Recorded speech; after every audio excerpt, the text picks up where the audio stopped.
Bonjour les amis, nous sommes ici avec Élise Angela dans un endroit presque sacré pour Max Leadership. C'est le studio où John enregistre, où Chris Robinson enregistre, où Valerie Burton enregistre.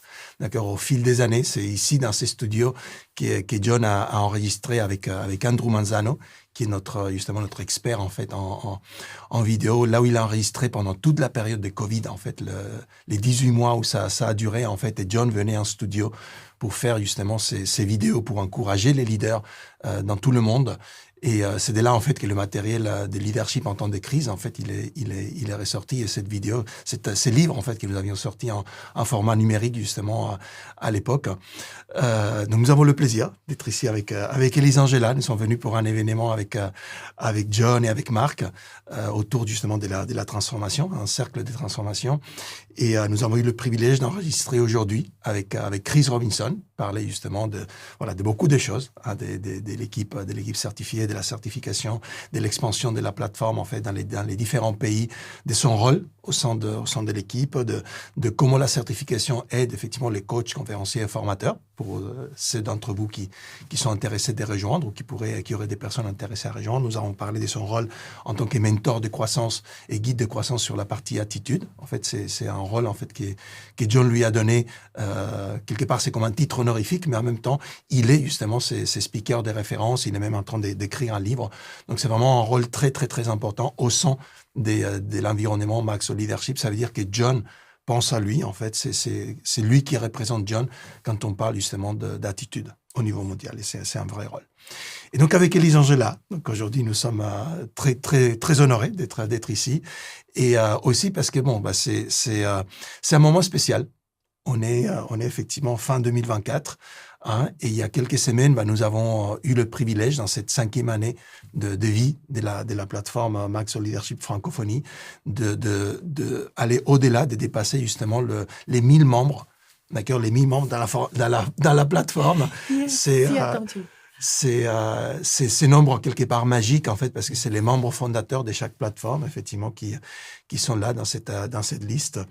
Et donc avec Élise Angela, je me suis dit avec qui je pourrais justement présenter ça, et ça s'est fait comme ça, mais c'est un très beau moment, et je pense que presque la personne idéale pour parler justement du côté des membres de la communauté, puisque Élise Angela est là depuis le début, et là je dirais presque eu chacun des rôles en fait qu'on peut avoir pratiquement au sein de la communauté, du côté effectivement de l'équipe, avec un rôle de conseil des programmes, et tu as fait aussi des cours donc un peu dans la faculté, tu as aidé côté admin, tu as fait énormément de choses au niveau quand on a organisé les événements, tu étais là aussi. Aujourd'hui aujourd'hui un rôle en fait autour justement du comité aviseur du président du CAP, pour continuer en fait à aider avec le développement de cette communauté. Donc comment tu te sens, Elisa? Comment tu sens le fait d'être ici, le fait d'être justement d'avoir dépassé ces 1000 membres dans la communauté? Qu'est-ce que tu peux nous raconter? Bon, d'abord, c'est un énorme privilège d'être ici. Il faut dire que c'est émouvant d'être de là où Dieu nous enseigne. Et je suis fan de 2 minutes avec Maxwell. Donc, cette place est vraiment sacrée pour moi. Oui. Un privilège d'être là. La deuxième raison pour me sentir honorée, c'est de parler de Maxwell Leadership Francophonie qui a tant 1000 membres. C'est symbolique, comme tu l'as dit, certains membres seront peut-être pas forcément officiels, mais dans les chiffres, on va dire des personnes qui sont inscrites, à un moment donné, on arrive à 1000. Et oui, nous attendions ça énormément. Donc, nous célébrons, je célèbre. J'ai rêvé de ces moments et j'ai hâte de voir 1000 membres engagés, parce que c'est ça, pour moi, officiellement 1000 membres, quand on aura 1000 membres engagés.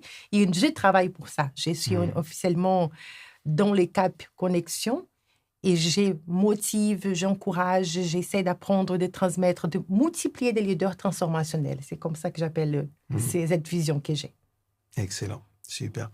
Et c'est un moment, effectivement, comme tu disais, historique quand même. Ça fait quand même 5 ans que la plateforme est en place et nous avons passé par beaucoup de moments. En fait, c'est pour ceux d'entre vous qui êtes là depuis les débuts, vous savez que nous avons ouvert les portes. Donc en mai en fait, mai 2019. On avait annoncé ça en mars 2019 justement sur la scène en fait de l'IMC devant 3500 personnes à Orlando. En mai, on a ouvert les portes. On a commencé à avoir les premières personnes qui se sont inscrites. Certains d'entre eux étaient des membres en fait de la plateforme francophone anglophone qui attendaient l'ouverture de la plateforme francophone depuis longtemps. Et il y avait eu toute une équipe qui avait travaillé avant, avec des personnes qui sont aujourd'hui notamment des mentors dans la plateforme et qui ont travaillé pendant des longs mois. On a travaillé pendant 12 mois en fait avant de pouvoir ouvrir les portes, à traduire du matériel, à créer l'université en ligne. Voilà, il y a des personnes qui étaient dans l'équipe à ce moment-là qui sont plus là, mais que vous avez peut-être vu. Il y a des vidéos aussi dans la plateforme, etc. Donc ça a été tout un parcours phénoménal depuis ces moments-là. Nous avons lancé donc en 2019. On a fait le premier événement avec des membres Maxwell Leadership à Paris en décembre 2019. Il y avait 25 en fait d'entre vous qui venaient d'ailleurs de plusieurs continents.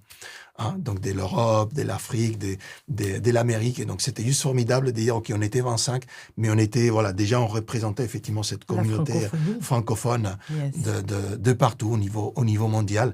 Ensuite, en février 2020, nous avons fait le lancement officiel où nous avons eu la chance justement d'avoir Roddy Galbraith et Paul Martinelli qui sont venus justement à Paris en personne pour faire ça, et John Maxwell qui a enseigné qui était ici en live, qui était ici en fait en train d'enseigner live, d'accord, et de faire justement une séance pour nous qui étions là, et aussi pour toutes les différentes plateformes qui avaient été, parce que pour l'époque on avait fait justement une diffusion. Absolument. Avec l'aide d'ailleurs d'Andrew, justement, on avait fait une diffusion sur plusieurs pays, à Madagascar, même en Californie, en Côte d'Ivoire, Canada. Voilà, au Canada, pour les personnes justement qui n'avaient pas pu être dans la salle. Yes. Et donc ça a été aussi un moment fort.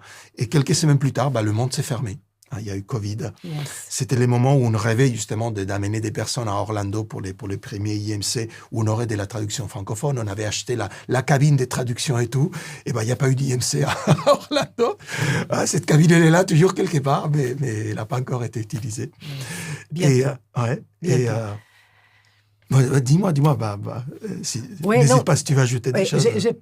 Pendant que tu parles, c'est juste, je pense, de célébrer tous ces grandes victoires. Moi, je pense toujours au terme de membres. Tout à l'heure, on entend des crises, vous allez entendre quand il parlera. C'est toujours raconter l'histoire de comment ça s'est construit, parce que les faits sont là, absolument. Mais c'est juste un petit détail que, oui, en effet, en décembre 2019, on était dans cette salle, 25 personnes pendant 3 jours.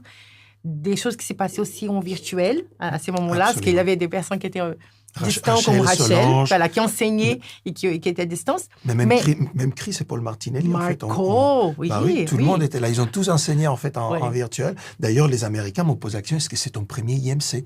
Oui, c'était un grand événement. La place, peut-être, était 25 personnes présentes, mais l'ampleur de l'événement, la qualité des enseignements, encore moi, aujourd'hui, je suis... à réfléchir à des enseignements, par exemple, de Rachel, à ces moments-là. C'était un moment vraiment très puissant. Mais la chose que je vais mentionner pour nous tous qui rêvons de faire des choses, c'est ça n'a pas commencé là. Non.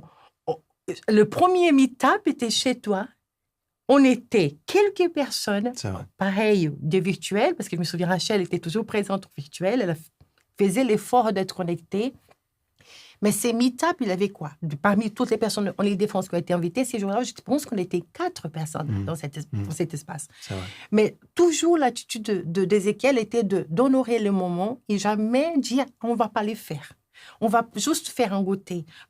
Je n'ai jamais entendu, ni dans les habits, ni dans la façon de recevoir, ni dans l'enseignement, une attitude de petit. Tu as toujours l'attitude de grande, de dire on est là et on honore les personnes présentes. Donc, je pense que c'est une leçon pour nous tous, que ce soit quand on fait un mastermind, quand on fait un événement. Je dis honore. Mais personne n'est inscrit. Est-ce que tu t'es engagé avec toi? Est-ce que tu as marqué dans ton agenda? Alors, tu vas ouvrir ton Zoom et tu vas faire ton mastermind et tu enregistres. Ce contenu servira à toi et peut-être servira à d'autres personnes. Mais cette attitude de toujours imaginer que tu as déjà cette foule de personnes devant toi. Donc, dans cette salle, ces 25 personnes présentes en décembre, c'était un fruit, un premier fruit. Donc, l'événement de mars, on était plusieurs dans la salle à Marriott à Paris, aussi bien que dans ces sites satellites qui s'est passé à Madagascar, Côte d'Ivoire, Canada, Californie. On était plusieurs, il y avait des centaines de personnes qui étaient ailleurs, et on était des centaines dans cette salle. Donc, à nouveau, un effort colossal. Et on apprend, à chaque fois, on apprenait pour la prochaine fois. Donc, que ça soit une leçon pour nous. Le premier, c'est jamais parfait, mais fais-les en grand, avec la vision de grand. C'est ça la leçon que je vais en tirer avant d'avancer dans cette Super. histoire. Non, mais c'est super, c'est super. Après, on a appris à faire des événements virtuels, puisqu'on a dû faire effectivement... Les IMC sont devenus des IMC virtuels, donc on en a fait effectivement en 2020 et 2021, on a fait des IMC virtuels, donc un en 2020, deux en 2021, je pense. Exactement. Voilà. Donc, on suivait le rythme des IMC virtuels, et c'est là où nous avons eu le privilège, en fait, de compter sur voilà, certains d'entre vous qui avaient servi, en fait, les anciens qui avaient servi comme ambassadeurs, hein, pour accompagner ces autres personnes qui étaient des nouveaux membres qui arrivaient, et même si c'était en virtuel, de les aider, justement, dans les séances, dans leur certification. C'était très important. Et ce qui était aussi intéressant, c'était à chaque fois, parce que même quand on a fait l'événement de décembre 2019, et pour février 2020, pour le lancement, il y avait des membres de la communauté, mais c'était à chaque fois d'ouvrir la porte, d'accord, que les personnes, en fait, qui n'étaient pas encore là, mais qui potentiellement voulaient nous rejoindre, qu'ils puissent venir. On avait eu effectivement une séance de porte ouverte, en fait, à chaque fois. Donc, il y avait ce côté, en fait, ouvert au public, d'accord, que nous avons gardé par la suite, puisque même... Oui. Et si tu me permets d'interrompre, là, à nouveau, c'est important de faire cet appart, ces moments de recueil, on va dire, intime de l'équipe, où on peut se dévoiler, on peut poser nos questions, on peut être vulnérable. Mais il y a aussi un autre moment où on sent cette équipe qui devient comme un corps et va accueillir les autres. Donc, les derniers jours, on n'était plus 25, la salle était remplie de personnes. Plusieurs personnes ont pris la décision de joindre à ces moments-là, d'autres ont pris plus tard.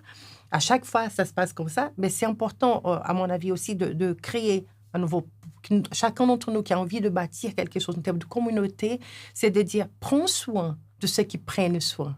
De prendre un temps d'écoute, de prendre un temps de donner ensemble avant de faire juste donner, parce que je pense que c'est vraiment un point fort chez Maxwell, c'est cette préoccupation. On a toujours des événements ouverts à tous, mais il y a toujours des moments de prendre soin. Et ce soir, par exemple, on va vivre un moment de cercle de transformation parce que John fait la place en quelque sorte, de prendre le temps de prendre soin de ceux qui prennent soin. Donc, c'est une leçon que nous vivons au quotidien. Absolument. Absolument. Et c'est important, effectivement, quand vous développez aussi vos communautés dans les pays. Et c'est l'effort, justement, qu'on essaie de faire avec Elisa, avec Mélanie et toute l'équipe, justement, du CAP. C'est de, quelque part, créer, en fait, cette communauté, donc, dans chacun de vos pays, vous puissiez vous rencontrer, d'accord, ressentir. Vous verrez, quand vous verrez la vidéo avec Chris, il parle énormément de ce côté communauté, en fait, qui est tellement, tellement, tellement important. C'est là, en fait, que vous allez pouvoir vous recueillir, c'est là que vous allez pouvoir, effectivement, célébrer des victoires, partager éventuellement des échecs, apprendre, se donner des conseils mutuellement et vraiment grandir, finalement. Trouver des opportunités de partenariat, en fait. Et là, pareil, je profite pour les mots d'Ézéchiel pour nous faire une parenthèse de réflexion, parce que moi, la première, j'ai commis une faute pendant longtemps. J'ai plusieurs fautes, mais je vais dévoiler une. C'est l'effet de dire, par exemple, Maxwell Leadership, c'est une famille. Moi, j'ai utilisé souvent ces termes, c'est une famille. Et en écoutant une autre personne d'un autre groupe qui vient plutôt du monde du sport, j'ai apprécié quand il a dit, on n'est pas une famille, on a une équipe. Et cette notion change parce qu'une famille, c'est ta famille. Tu ne te sépares pas, tu restes avec. Tu peux avoir des moments difficiles, tu gardes ça. Une équipe, tu as le droit de dire, ce n'est plus mes valeurs. À un moment donné dans la vie, je ne suis plus alignée, je quitte. Et je disais, en effet, je pense que Maxwell Leadership, maintenant, je vais l'appeler plutôt une équipe. Et avec le CAP Connexion, je vais aider à construire une communauté, mais où les membres qui se sentent équipe, qui veulent bâtir une équipe, nous serons ensemble. C'est à un moment donné, pour n'importe quelle raison, la saison, cette personne l'a dit, j'ai plus envie de dédier. On honore, on respecte, on remercie, on la laisse partir. Mais nous avons besoin des personnes qui sont engagées aujourd'hui avec une énergie de donner du temps. Donc, le CAP Connexion, par exemple, 2 heures par semaine, c'est le minimum. Et il y a des engagements d'heures de temps où on essaye d'être flexible avec l'emploi du temps de chacun, les talents de chacun, où cette personne avait grandi. On donne et on reçoit du feedback. Donc, on se développe aussi. Mais dans quelle vision? C'est pas juste faire grandir la communauté Maxwell, comme certaines parfois peuvent penser. C'est dans un but de dire, nous voulons quelque chose, chacun de nous. Nous voulons construire quelque chose, avoir un impact dans ce monde. C'est impossible pour une personne d'avoir un impact dans un monde seul. Absolument. Comment pouvons-nous l'aider? Absolument. Donc, on a un certain nombre, on va dire, des visions communes, des valeurs en commun, des talents complémentaires. Et cette équipe va aider. Donc, chaque personne, dans son pays, dans son monde, doit se développer.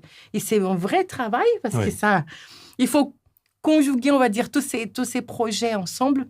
Mais c'est surtout de dire, on va t'aider jusqu'à un moment. À partir de là, c'est toi qui multiplies les leaders localement. Donc, c'est aussi donner la notoriété à chacun de nos membres, de dire la francophonie ne se bâtira pas grâce à Ézéchiel. Soyons clairs, il reste bien humain. Il n'a pas le pouvoir d'omniprésence.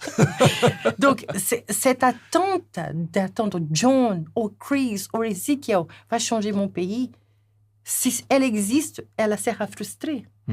Mais à partir du moment où tu sens appelé à faire la différence dans le monde où tu souhaites, une chose, je peux témoigner, ces personnes m'aident à bâtir la vision de transformation que je souhaite dans mon monde. Et je sais qu'elles sont disposées à donner. Mais c'est qui fait le travail? Toi. Donc, il ne faut pas s'y méfier. Donc, les CAP visent ça, t'équiper pour faire la transformation dans ton monde. Absolument. Et comme John nous dit, en fait, c'est la loi numéro 3, c'est la loi du processus. Donc, le leadership se développe au quotidien. Il n'y a pas des micro-ondes de leadership. C'est pas parce que vous venez dans le cours de leadership, si après, il n'y a rien qui se passe, ça ne va pas changer. Et aller à l'étape suivante, d'accord, aller à l'étape suivante, justement, dans la mise en pratique et dans la croissance en tant que leader, d'accord, parce que vous pouvez effectivement être coach, conférencier, formateur, mais vous êtes avant tout leader. Quand on parle justement d'impacter des personnes, d'influencer des personnes, d'échanger, d'accord, votre pays, votre communauté, tout ce que vous voulez faire, d'accord, avoir cet impact, nous avons tous besoin de grandir en tant que leader. Mais c'est pas confortable tout le temps, et c'est pas forcément, il n'y a pas forcément un échange de valeurs monétaires tout de suite où je vois l'intérêt. Aujourd'hui, Élise Angela et moi, nous sommes ici, nous sommes venus en fait c'est notre propre investissement personnel pour être ici. On va passer quelques heures avec John, avec Marc, avec Chris, avec Andrew, d'accord. Voilà, cette opportunité est venue de pouvoir justement vous parler depuis ces studios-là. Et dans la communauté, d'accord, Maxwell Leadership, et j'aime bien le côté communauté plutôt que famille. Si tu veux, la famille, tu l'as choisi pas nécessairement. La communauté, tu l'as choisi. Le fait justement de pouvoir grandir dans votre leadership. Et le comité aviseur du président, le CAP, c'est ça. D'accord? C'est une possibilité pour vous de dire, je veux grandir mon leadership à l'étape suivante. Je veux rejoindre le mentorat. Je veux servir en fait la communauté. Et là, il y a tout un programme qu'on est en train de mettre en place justement c'est comme un launchpad, d'accord? C'est vraiment comme un programme de lancement, d'accord? Où on va justement vous aider, on vous donne justement vous comprenez comment ça s'est fait de l'intérieur. Les personnes qui ont participé en fait à organiser les IMC, par exemple, ils ont appris à organiser des événements. J'ai été récemment en fait dans des événements en région parisienne, par exemple, avec des personnes qui sont adorables, d'accord, avec des speakers qui étaient très sympas. Mais quand je vois comment c'est organisé, ça m'effraie. Je dis mais c'est dommage. Parce qu'il y avait tellement de choses, en fait, c'est un manque, en fait, du détail. Il y avait tellement de choses qui, avec un peu d'effort, ça aurait pu être bien meilleure l'expérience, en fait. L'excellence. J'ai dit les mots et j'ai eu la même expérience avec Janina, qui est un membre. Nous avons visité des événements et ça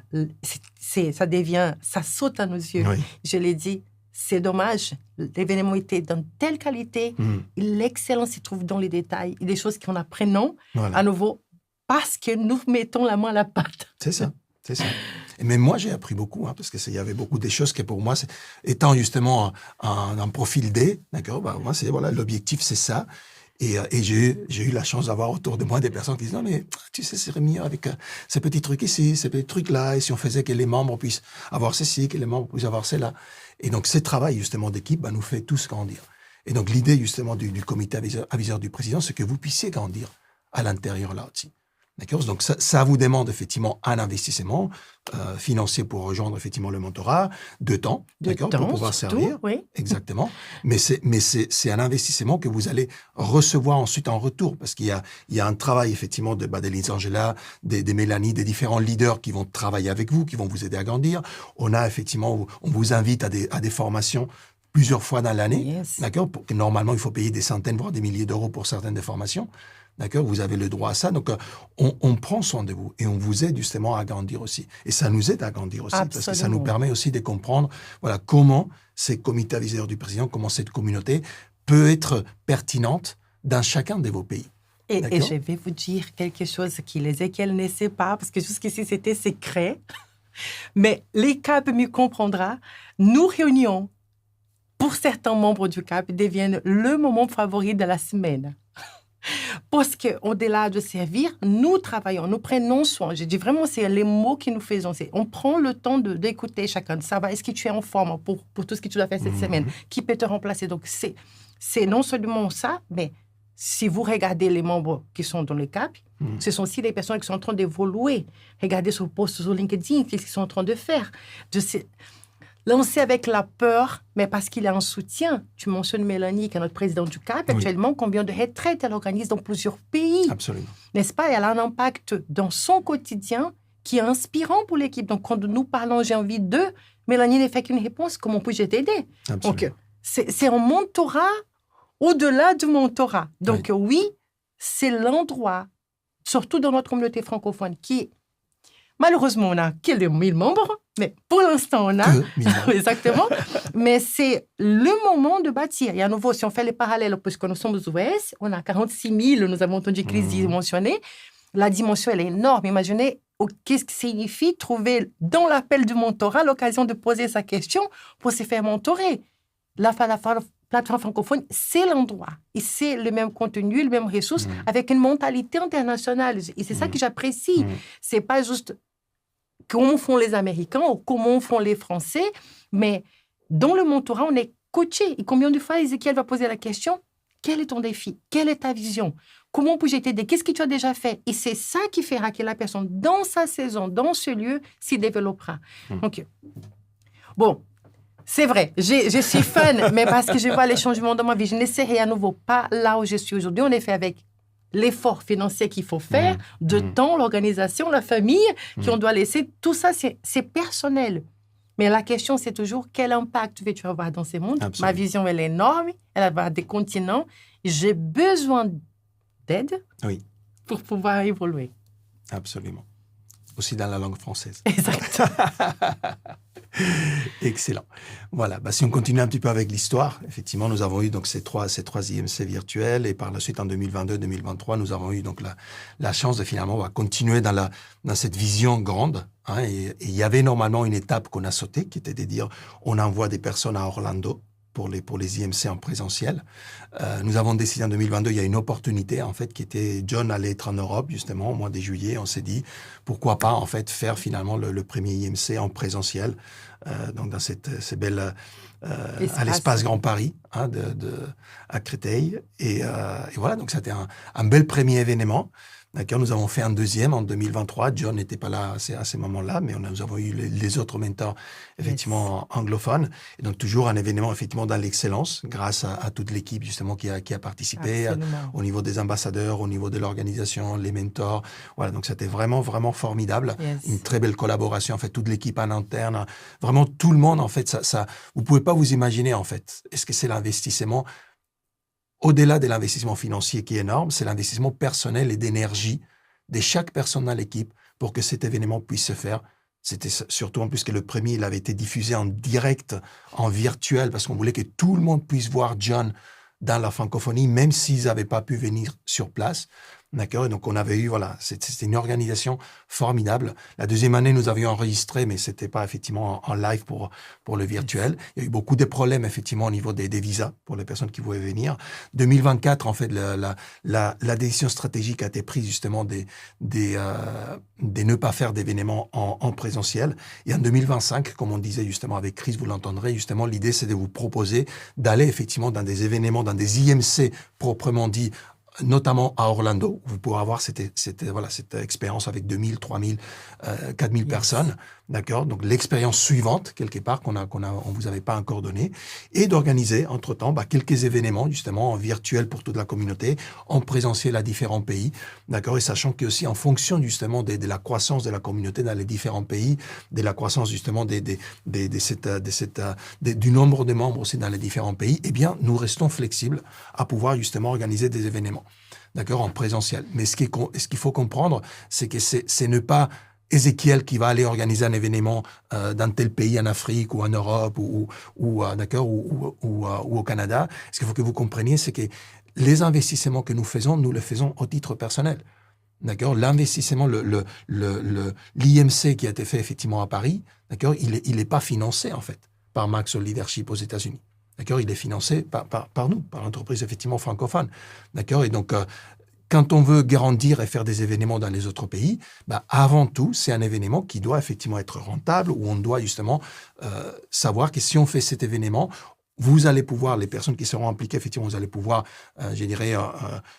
vous en sortir financièrement par rapport à ça, qu'on a une opportunité, effectivement, si vous voulez, que nous soyons impliqués, de pouvoir aussi éventuellement faire grandir justement la communauté dans le pays, parce que c'est ça le but, d'accord? Et donc de créer justement cet impact finalement, Maxwell Leadership, pouvoir potentiellement créer une visibilité, pour après pouvoir avoir des conversations avec des entreprises, avec le gouvernement, d'accord? C'est vraiment ça en fait. On cherche vraiment à vous aider, à vous mettre vraiment en lumière là où vous êtes, mais ça va être à vous en fait de faire ce travail. Absolument. Et nous allons pouvoir amener des processus, amener des personnes pour parler, pour être là, une expérience, vous aider, d'accord, soutenir les efforts qui seront là, mais ça se fera avec votre, je dirais, vous allez être effectivement ce moteur qui va amener effectivement le projet aux différents endroits. Alors, si nous pouvons prendre justement l'exemple histoire, comme tu viens de raconter, juste pour passer les fils, aujourd'hui, quel est le prochain pas? Si j'ai envie d'avoir l'IMC dans mon pays, qu'est-ce que je dois faire?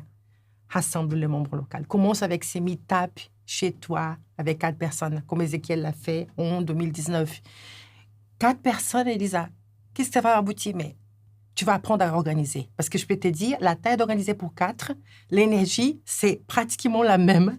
Parce qu'il faut préparer les lieux, il faut envoyer des invitations, il faut organiser l'agenda. Donc, en fait, c'est pas 4, c'est tout ce que tu apprends de ces 4. Et après, tu fais pour 25. Après, tu feras pour des centaines. Mais c'est comprendre que tu ne peux pas commencer grand. Il faut commencer petit. Donc, le prochain pas, en fin d'année, au début d'année, au cours de l'année, rassemble les membres locaux. Crée. Il a qui 1, il a qui 2, commence. Comment tu peux multiplier? Et là, il a toute cette question. Tu ne vas pas réfléchir seul. Il y a les Cap Connexion qui vont t'aider. Il y a les mentors qui vont t'aider. Il y a l'expérience des uns et des autres qui vont t'aider. Et je peux dire que c'est cet échange mutuel qui nous permettra de grandir. Donc, je félicite Madagascar, par exemple, qui a déjà une association des membres, absolument. RDC, qui a déjà une association des membres, la Côte d'Ivoire, qui a déjà fait un rassemblement des membres où nous avons pu être présents. Donc, il y a une mobilisation. Il ne faut pas dire, on attend. Non, il y a des membres qui sont dans l'action et qui se mobilisent. Absolument. Et notre intention, c'est de mettre la lumière, donc 2025, ça va arriver, on va mettre la lumière sur toutes ces initiatives qui sont là en local et qui jusqu'ici, elles étaient cachées, mais pour que vous puissiez aussi vous inspirer. Mais qu'est-ce qu'il y a dans ton cœur? C'est la question que je dirais. C'est quoi ton prochain pas? Va dans les événements. On grandit en étant aide à organiser des événements. On apprend en faisant. Et n'attends pas. Fais qu'est-ce que tu peux faire là où tu es aujourd'hui. Et si ton prochain pas, c'est juste, Elisa, je vais rentrer au Cap Connexion, à nouveau, parce que j'ai besoin d'aide, j'ai besoin d'énergie pour créer, faisons-la. Tout ça va aboutir, certainement, un pas aboutir toujours à un impact dans ta vie, dans la vie autour de toi. Absolument. Voilà, écoutez, merci beaucoup pour votre présence aujourd'hui, pour cette vidéo un peu à l'imprévu, mais qui était, voilà, je pense, le bon endroit et le bon moment pour la faire. Donc, c'était un vrai plaisir, un bonheur et un privilège de partager ce temps avec toi. Et nous vous donnons rendez-vous dans les différentes séances, que ce soit effectivement les séances de formation, des mentorats, que ce soit la séance justement avec le CAP. Donc, nous vous invitons justement à rejoindre le mentorat, à rejoindre le CAP et à être justement ces leaders de la communauté qui vont contribuer donc déjà à faire grandir votre business, votre impact. D'accord? Si vous cherchez à développer un business avec ce que vous faites ici dans la communauté, communauté, et sinon, tout simplement, grandir effectivement votre influence et faire, dans tous les cas, créer une transformation dans votre communauté, dans votre pays, et en ayant le soutien justement de la communauté Maxwell Leadership au niveau mondial. Merci beaucoup les amis, et à très bientôt. Merci Elisa.